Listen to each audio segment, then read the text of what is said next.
Many artists struggle to draw realistically, and their works often ends up looking flat. It's frustrating, but today I'm going to show you a step-by-step process that will change that. And you will finally be able to draw realistic art without struggling. Okay, let's go.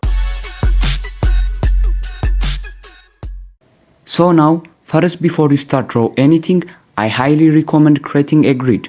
It sets everything up for success. If you are not sure how to make a perfect grid, don't worry, I have included a link in the description. You can also find it at the end of this video on the end screen. Now the next step is the outline. I'm starting to sketch using a 0.5 HB mechanical pencil, which I like because it gives a clean and light lines, perfect for this stage. As you can see, I'm sketching with focus and patience. Think of it as the building and the structure your whole drawing will rest on. I have speeded up the footage a bit just to save a time, but don't worry, I will be sharing all the tips and tricks along the way to make it easier, especially if you are just starting out. And if you are enjoying the video so far, make sure to leave a like and subscribe. It really helps support the channel and keeps the tutorial coming. Alright, then the next step is to separate the shadow from the light areas. I am using an HB pencil for this. And remember, just shade it lightly. This isn't the final shading. It's only to block it where the shadows and the light will go later. Also, a quick tip, try to shade from top to bottom. This helps prevent your hand from smudging the drawing as you work, or if you prefer, you can place a piece of paper under your hand to protect the surface while you're drawing. Now we are moving into the shading process. As you can see, I always start with the darkest areas, the shadow part. This step is crucial, and it's exactly why we first separate the light and the shadow in our initial planning. It gives us a clean roadmap where to begin and where to end the shading.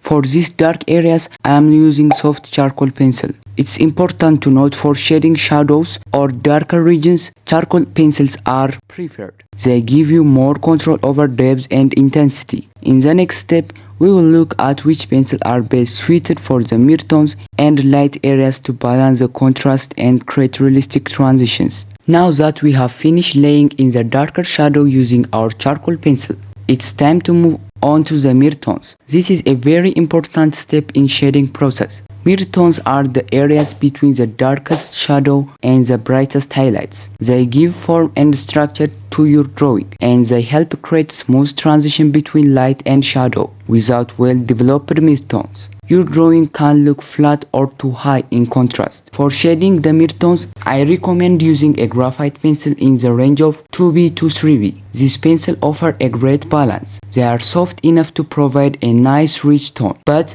not so dark that they overpower the light area or blend too heavily into the shadows. I personally like to start with a 3B to establish the dark midtone values, then gradually work towards the lightest side with 2B. These grades are perfect for controlling the pressure and building tone layer by layer. This part of the process usually takes more time, and that's perfectly okay. You will find yourself working back and forth between the midtone area and the dark edges, making sure the transitions are smooth and gradual. Don't rush this step. The more carefully you blend the midtones, the more realistic and three-dimensional your subject will look. As you are shading, keep in mind the direction of your light source. Use your pencil stroke to form of the subject, and if needed, use a blending tool like a stamp, tissue, or even your fingertip to soften the texture. Once the midtones are in place, you will begin to see the form really takes shape. The drawing starts to feel more solid and believable, and we are one step closer to achieving the realistic effect. In the next step, we will focus on the lightest area and highlights, and I will show you which pencil and technique to use to keep them clean, bright, and natural looking. Now let's move on the lighter area of the drawing. The highlights and light tones, these are the parts where the light hits most directly, so we want to keep them clean and subtle.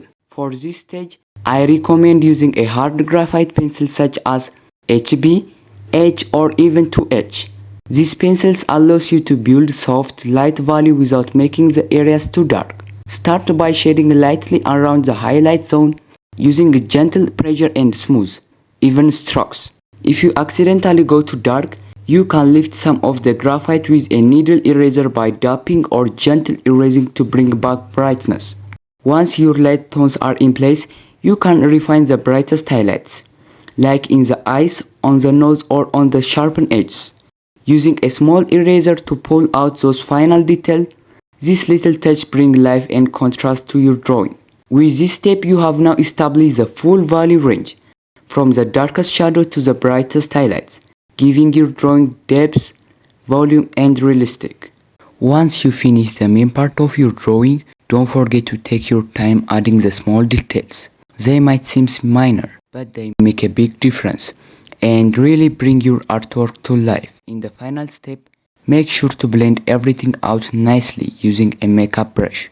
You can also use a tissue, which works surprisingly well for smooth the shading and giving your drawing a soft, realistic, almost 3D effect. These little touches can take your artwork from good to amazing.